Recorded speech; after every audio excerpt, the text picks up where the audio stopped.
Big boss Kannada season 12 ಶುರುವಾಗಿ ಸುಮಾರು 1.5 ವಾರ ಆಗಿದೆ. 3ನೇ ವಾರದಲ್ಲಿ ಮೊದಲ ಫಿನಾಲೆ ಇರುವ ಕಾರಣ ಸ್ಪರ್ಧಿಗಳು ತಾನು ಎಲ್ಲ ಕಡೆ ಗುರುತಿಸಬೇಕೆಂದು ಮುನ್ನುಗ್ಗುತ್ತಿದ್ದಾರೆ. ಇದಕ್ಕಾಗಿ ಕೆಲವರು ರೂಲ್ಸ್ ಬ್ರೇಕ್ ಕೂಡ ಮಾಡಿ ಬೇಕಂತಲೇ ಜಗಳ ಆಡ್ತಿದ್ದಾರೆ ಎಂಬುದು ಮೇಲ್ನೋಟಕ್ಕೆ ಕಾಣ್ತಿದೆ.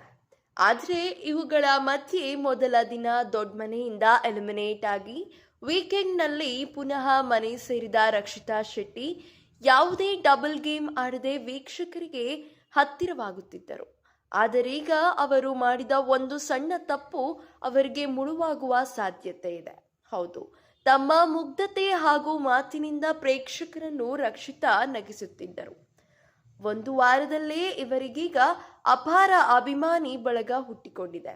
ಆರಂಭದಲ್ಲಿ ಇವರನ್ನು ಎಲಿಮಿನೇಟ್ ಮಾಡಿದಾಗ ಸಾಮಾಜಿಕ ಜಾಲತಾಣಗಳಲ್ಲಿ ಬಿಗ್ ಬಾಸ್ ವಿರುದ್ಧ ಹಾಗೂ ಮನೆಯ ಒಂಟಿ ಸದಸ್ಯರ ವಿರುದ್ಧ ಫ್ಯಾನ್ಸ್ ಕೋಪಗೊಂಡಿದ್ದರು. ಬಳಿಕ ಬಿಗ್ ಬಾಸ್ ಮನೆಗೆ ಇವರು ಪುನಃ ಬಂದಾಗ ಕೃಷ್ಣ ಸುಂದರಿ ಎಂದೆಲ್ಲ ಕರೆದರು.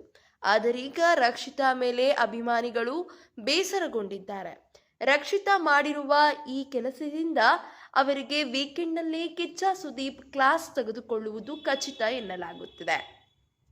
ಕಿಚ್ಚ ಸುದೀಪ್ ಅವರು ಮುಂದಿನ ಕಿಚ್ಚನ ಪಂಚಾಯಿತಿಯಲ್ಲಿ ರಕ್ಷಿತಾ ಶೆಟ್ಟಿ ಅವರ ಮೇಲೆ ಯಾವ ರೀತಿಯಲ್ಲಿ ಪ್ರಶ್ನೆ ಮಾಡುತ್ತಾರೆ ಎಂಬ ವಿಚಾರವನ್ನು ತಿಳಿಸಿಕೊಡುತ್ತೇನೆ ಮುಂದಿನ ವಿಡಿಯೋದಲ್ಲಿ.